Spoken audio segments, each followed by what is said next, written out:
I am not like a single change agent person. I don't know if there are many people out there like that. And even if you have that sort of like creative guru status, I mean, you could be Rick Rubin and walk into some of these companies and like you will have no ability to persuade people, unless there's someone at the top going, oh yeah, like Rick Rubin knows what the fuck he's talking about. You're listening to Creative Leadership with Heart, a podcast that inspires people to take action and be the leader they were born to be.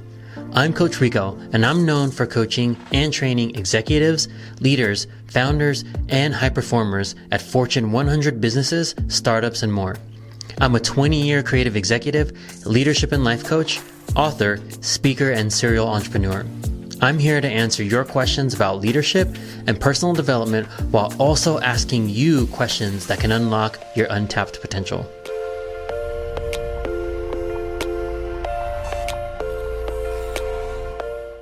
What's up, everybody? Thanks for joining us again for another episode of Creative Leadership with Heart.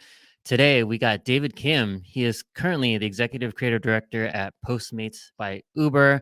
We had a stint together at Netflix. He also worked at Argonaut, Deutsche LA. He had an amazing agency career that transitioned into client-side tech. So yeah, David, welcome to the show. Hey there, Rico. Yeah, thanks for joining us. So just jumping right in, tell us a little bit about yourself and your journey as a creative. What was it that as a kid you decided this is what I want to do? Yeah. So starting from the very, very beginning, I grew up in LA as an immigrant kid, and I think I was always intrigued by the entertainment industry. It's sort of all around you, um, and uh, and I think that sort of just got me into just like being a pop culture junkie. I watched a ton of films. The TV was my default babysitter. Music was a big part of my life. And so I knew that I just wanted to be, you know, in an adjacent industry, if not that industry itself. So I've like worked at record labels. I worked for Francis Ford Coppola's production company. I was taking all these little jobs through high school and college just to expose myself to the industry. And, you know, I think eventually I kind of stumbled into like marketing and advertising because it was basically a way to make a living, using the skills and sort of passions that I had for like, you know, cultural things, like making film and like using music and all this. And that's sort of informed my approach to like how to solve problems, creatively, which ultimately is like what I've made a career out of. All that said, like my background, like in terms of studying and training, was very academic. So on the flip side, like on the one hand, I had this very strong creative drive. On the other hand, I had this sort of responsible Asian immigrant drive, which was, be studious. I was a professional student essentially. I went to like a good high school, went to a good college, went and got my graduate degree, and I thought I was going to be a professor for a while, in film, like film history and film theory. And so I think those two things sort of combine where I'm like analytical and critical. I use like critical thinking to like unpack how things are made, creatively. And then on the other hand, like I'm just really like jazzed by like great creative things.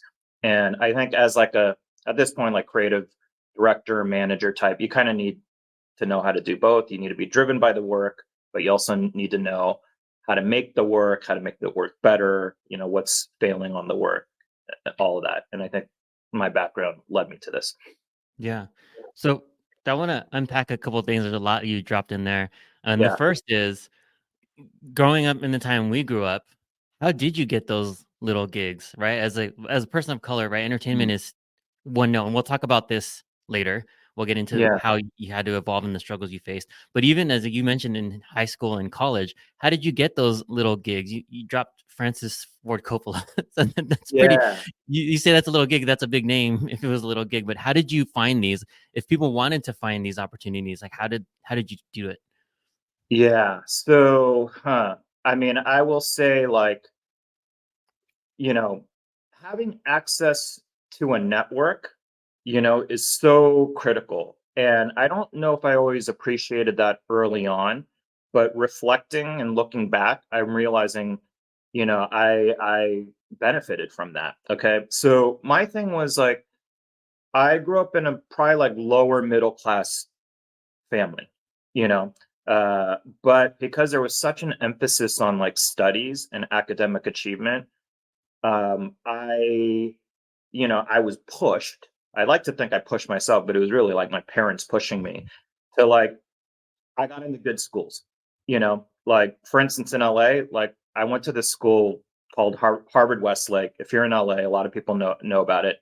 And like, there's a lot of kids with like celebrity parents and folks in the industry. So like, I, it now I never used like anyone's parents to get in the industry, but the bar of entry seemed a little bit lower, right? Because it was like, oh, Timmy's dad, like, runs Sony Pictures or something. It was just like it felt a little more accessible. So by the time I got into college, uh, what happened was, and similarly, I got into a pretty good college that just kind of gives you the confidence to like, reach out and try things. Like at college, there an alum was like the casting director for David O. Russell. So I got a meeting with that person. And I didn't end up getting a job from that, but I had access. Um, and then what happened was I just sort of like cold called places like I think it was A&M Records, Capitol Records, Interscope with like, so I would sort of cold call, send email letters and like a link to some of my work, and I started getting like little internships and things like that. So there's sort of two things on this. One is like the network of influence around me, like I said, sort of made these things seem a little less intimidating, although I didn't like I literally I'm not like a nepo baby, or I never got that kind of access where someone like my best friend like put me on set in a film. But it was just like, okay, it was normalized, this is like what normal people can do. And then I just kind of used my own initiative, and a lot of it was sort of naivete as well, just like, okay, I'm just gonna like reach out to this person and see if they need help. And that, so with the Francis Ford Coppola thing, what it was American Zoetrope. I was a huge fan of like Sofia Coppola. She had just done Virgin Suicides. And I just reached out to them and said, I'm a fan of the film. I'd love to like help out on whatever next project. And I ended up, you're not getting paid. They could definitely use like, young, hungry people wanting to, fetch coffees and stuff. And I was just that dude. I was running around doing like very grunt work PA stuff, but I got my foot in the door in terms of like, Francis Ford Coppola's company. Um, Yeah. I should also mention, you're going to probably want to edit this because I'm a little bit rambly, but I should also mention that I got sort of disenchanted as well. Like, you know, it's one thing to say I worked at like American Zoetrope. It's another to describe what was happening there. Like, it wasn't great. Like my experience there wasn't great. And like, um, I ended up, uh, going like questioning whether I really wanted to work my way up as a PA into like, a job there, because the work was so like, I mean, it sucked. It was like not intellectually challenging, Mhm. and on top of that, I think I was in an era when there was still a little bit of like bullying and stuff. There was just like, you have to pay your dues kind of attitude that, again, I was a little naive to it, and probably, I probably have had maybe an inflated sense of self. And I was like, I don't want to put up with this bullshit, you know. But Yeah. you know, that ultimately led me to try and figure out other pathways to getting into the creative work I wanted to do. Yeah. So I mean that's a great story. I mean, it tells me three things, right? One was, maybe you didn't understand the value of your network, but there was value nonetheless, right, in creating a network and taking advantage of what you had. Um, and then the second thing was to not be afraid to ask, right? So you were cold calling, cold emailing, right? Like you were hustling essentially, right, to do what you want to do. And then three is, sometimes it may be for free, but if you want to take advantage, if you want your foot in the door, sometimes you're gonna have to do that. Now, maybe not in the bullying sense that you mentioned, right?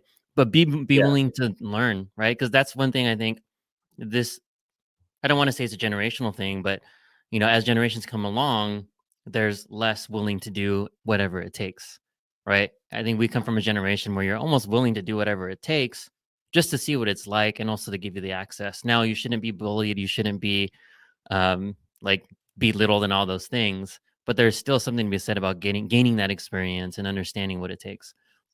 I think you're 100% right. And I think I and we could probably talk at length about this this notion of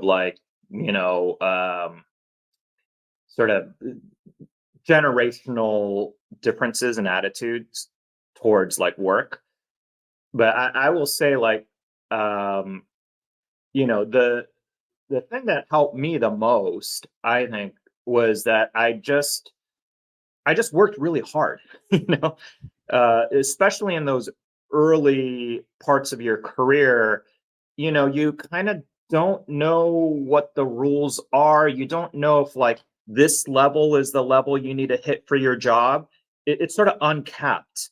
You're just like, okay, I'm going to do whatever it takes to get the work done. And also just for me to get my name out there, but most importantly, for me to just learn more.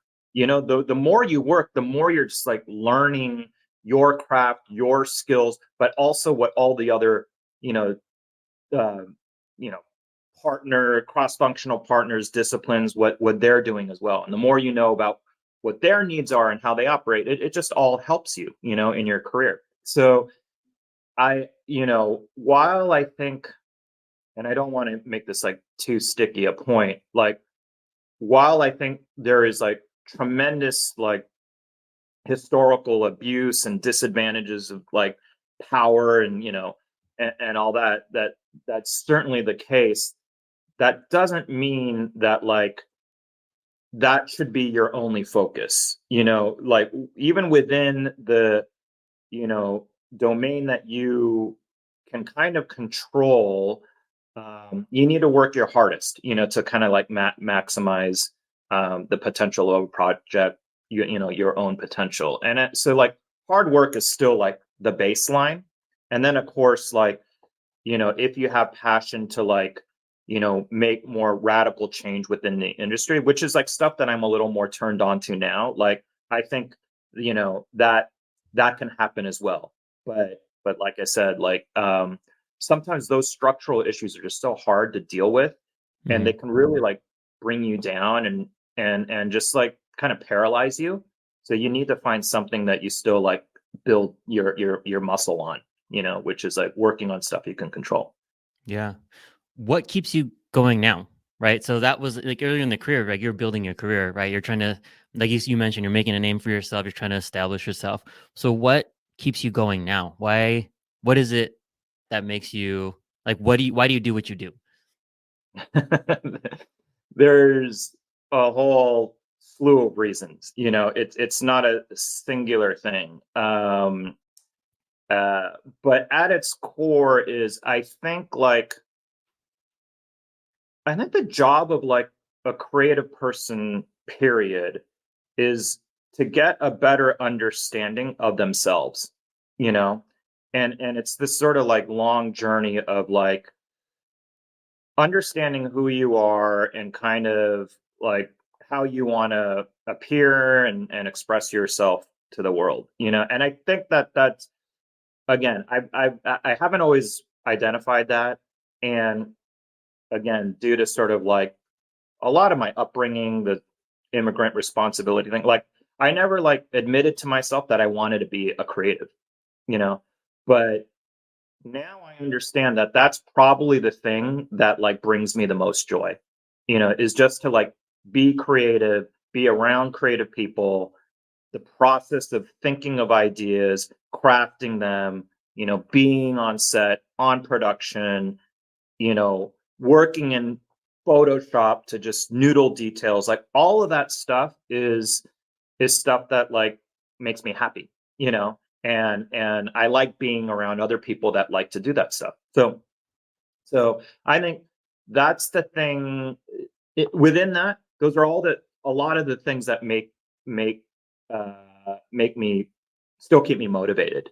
It's sort of internal, but it's also external. Like I like working with teams. I like being inspired by other people, and then I like, this is very specific to, I think, like advertising, which I think operates sort of similar to like film production, which is probably the thing I know best. Like film Mhm. is like my biggest passion. And so that idea of like having there's like a director, with the vision, but everyone else is plugging in and adding to that thing. That team atmosphere is like I'm really inspired by that. You know. Nice. So I want to pivot a little bit and get into how you kind of came up because you have a unique background in where you went from agency to client, from large to small to everything in between through acquisition. You've experienced a lot of things in your career. Yeah. So, what was it like to go? Let's start with just the first. What was it like to go from smaller shops then having to transition into these larger tech entertainment type businesses? Yeah. So, you know, uh, broad strokes, you can kind of compare like creative agencies versus like, in-house or client side jobs, right? Like that's probably the core thing. But what's funny is like even within the agency world, there's a massive range between like boutique creative driven Right. shops to like, if you work on pharma at a big ad agency, that might, look quite different. So I think I was like fortunate in I had some stints at like large networky agencies where it was a bit of a grind, but where I think I found my voice and where I found like the greatest sense of like joy around the job was at these more creatively driven places. And but that said, almost universally, like at creative agencies, creative is king, right? Like creative determines, makes all the decisions, and you have a whole sort of like, system in place to allow you to like try and, kind of be the best creative you can be. Now, again, there's people will say there's, you'll get bad feedback from client, blah, blah, blah. You get it. But overall, like when you compare like creative agencies to like client side, that's the main difference. Client side, creatives are like, you know, I think first and foremost, and sort of at like sort of nascent, sort of, especially on tech companies, like creative is seen as purely as a sort of functional service thing, right? Like all the ideas and stuff and the strategies are baked, within a group. It's usually like within product or something, and then like marketing is just like, okay, let's run a bunch of SEO ads, and you start with sort of the performance stuff and whatever. It's all very service oriented, and you don't have access to like as many strategic conversations, and that took some adjustment for me, and it's crazy because like at this point in my career, and just given my background and everything, I love creative, but I always marry it with strategy, and to not be able to contribute in that way can be frustrating because you're often handed like really poor strategy, Mhm. and sort of bad ideas to execute. And I think when you're first in a client side job, you're not quite sure like, do I build like some equity and, some relationship equity by just like doing these like shitty jobs, like these nonsensical jobs, just to say I'm here and to help? Or do you try and like assert your, strategic will like earlier on? And that's a tricky thing. I honestly think like the relationship building thing needs to happen first. Like people just need to trust you and see you as like a willing partner. And then you'll earn your way to like, a seat at the table, quote unquote. Yeah, absolutely. I agree with that. Where creative is a way to often seen as a way to scale it first, right? Like, how do we create these Mhm. products? Yes, we need content and creative to be put into it, right? But yes, you build a relationship, but then the next thing you do is need to create a shared meaning of what good starts to look like, and Yeah, working with these partners in languages that they use to understand the importance of creative. Like, you just can't throw something into an experience and expect it to do well just yeah, because maybe it yeah, looks pretty, right? It has to be yeah, functional. So, yeah. like, we can probably go into the whole thing, but maybe you can give me your 2-minute version on this. Like, have you encountered that, and how have you created that shared understanding of what good creative looks like? So I honestly think it needs to it's a two-way street, right? Like, so if there is like a very strong notion of what creative needs to be, even if it's a completely like misunderstood notion, it's just a wrong notion. um, you need someone at the very top with decision making power, with some appreciation for creative, or some like creative point of view. And sometimes I just say like they need taste. They need to have some taste. They need to want to put like work that just has some like craft to it. Like there's an understanding that like when you execute well on creative, it will impact the business positively. They need to Mhm. like fundamentally understand that. And um, my answer to that question is like I've never been able to do it alone. I am not like a single change agent person. I don't know if there are many people out there like that. And even if you have that sort of like creative guru status, I mean, you could be Rick Rubin and walk into some of these companies, and like you will have no ability to persuade people, unless there's someone at the top going, "Oh yeah, like Rick Rubin knows what the fuck he's talking about, and we should listen to some of his ideas."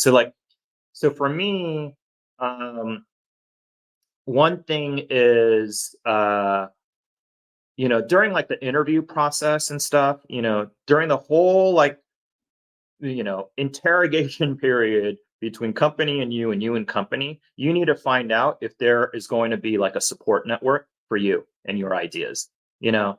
And then once you get in, you really start trying to build on that, you know. Mhm. And then, companies are huge.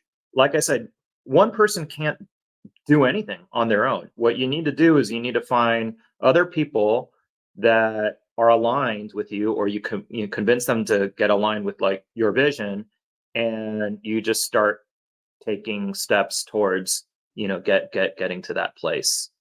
Yeah, Right. Yeah, you go farther together. Absolutely. yeah, Um, yeah, so going back a little bit, and we talked about this a little bit in the pre-show, is you know, obvious this for this podcast too. You're a person of color, and navigating through this, what are some of the struggles and maybe advice you have for folks trying to navigate this kind of career, this kind of professional life? yeah. Oh my god, this is like a whole separate podcast, dude. I'm serious. It We is. might we Well, might want to do like an episode too, because this is it. It's complicated and weird, and there are like things you admit that don't always sound nice. It's a funky conversation, but I'll say this. You know, I would say probably, during the pandemic and post pandemic, obviously there's been more awareness around this like deficiency. And as a result, people of color have had more opportunities, at some of these like senior jobs. I feel like there was a period, and by the way, I think it's like waning now. I think it's going down. There's something about tenor of the political climate and all this, maybe Mhm. it's sort of reverse trend as well. But for a while there, and I was hearing this from like a lot of my, especially like white male counterparts, is like, oh my god, like you have so much more access to these jobs than I do. You know, this is me with the white man hat on. And and it's kind of a weird thing to hear and talk about, but I acknowledge that. Like there has been a moment, like I said, I think it's going, it's slipping away a little bit, but I think overall there was an attempt to make leadership more diverse. And it does a couple things. One is like it just makes, as a person of color, you're aware of it, and then you get all these weird feelings around, should I be like taking advantage of this? Like should I be buying into this thing and taking advantage of it, or whatever thing, whatever psychological thing might be happening, like put that all aside, and I'll just say like, okay, well, if I'm getting access to these like interviews and roles and stuff, like I'm gonna just present my best self, and try and get these jobs because I think I can do as good a job as anyone else. It also made me go like, I do feel like there is like a network, and again, so I think a lot of this is unconscious, but I think there's just a network of like sort of tribalism or whatever you want to call it, where you just hire someone like you know? And Mhm. so I was like, oh, have I been a victim of that? And so anyway, when I had the chance to sort of like design teams and orgs the way I wanted to, I was just like, I just wanted to look more places, than like existing, you know, recruitment pipelines and stuff. You just have to look everywhere, and then on top of that, um, I just try to engage in more conversations with other creative folks of color and just get an understanding of like what has your experience been. And it's funny, there's like this underlying hum um what acknowledgement, that like shit's a little bit different for us, but like if we're given like an opportunity, let's like all try to maximize this together, and make work that's meaningful. Okay. And then the last thing, I'm sorry I'm rambling so much, but the last thing I want to say on this is um I think like I found a lot of satisfaction in having my own personal experience sort of manifest itself in the work, you know? And it could be like an immigrant story, it could be being Asian, it could be like, it could be like my interest in pop culture, which maybe transcends sort of like these identity things. But the point is like, um, no matter what makes for the strongest creatives uh, you know, is uniqueness. And the only way you can be unique is when you're yourself, right? So Mhm. that ultimately means like your whole being and identity and the way you were raised and the cultural values and all that, that ends up sort of spilling into the work.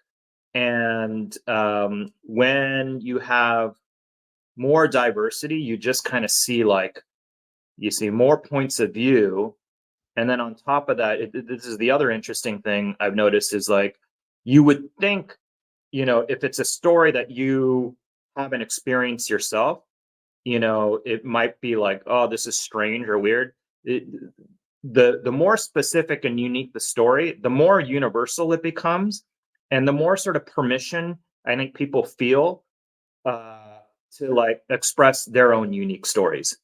Like that's the takeaway. It's not like, oh, this weird little story about, you know, this country's kid and, going through poverty. It's not like I can't relate to that completely, but I can relate to someone having an experience and having the gumption and wherewithal and like hustle to like find support to tell that story, and the means to do that, to me, is like that's what's inspiring. Yeah, I mean, I love that perspective, and I even, going back to, that should I be taking advantage of this or not? And I think the pendulum has swung maybe too far, right? And where my perspective is you open up your candidate pool, not necessarily like you have to hire to a quota, right? And so for Yeah. me, when I was doing like hiring, building this team at Netflix, it was less about, oh, I'm going to hire this minority, that minority, this minority, that. It was less about that and more like I want to at least talk to people that come from different backgrounds, different, and see Yeah. what they have to offer, and then find the best candidate from there. And there, in my team, there, I had someone from Microsoft, someone from advertising, the Coca-Cola, the person who led production at Coca-Cola. Like it was far, like they were from way different backgrounds and just the right people for the jobs, but that made us that much more creative and more effective as a leadership team because we had like so many perspectives represented. And I think that's where people get it wrong, whereas they think they have to hit this number and like, oh, we need 50% minority leaders represent or whatever. If you open up your candidate pool just by nature of and then truly hire the best person, just by nature you should make your workforce diverse, right? And so that's where I think that it's Yeah. a little icky. Should I be taking advantage of this, or like the white person you said saying, oh, you have more access to things? No, we just have fair access to things now. Right? Yeah.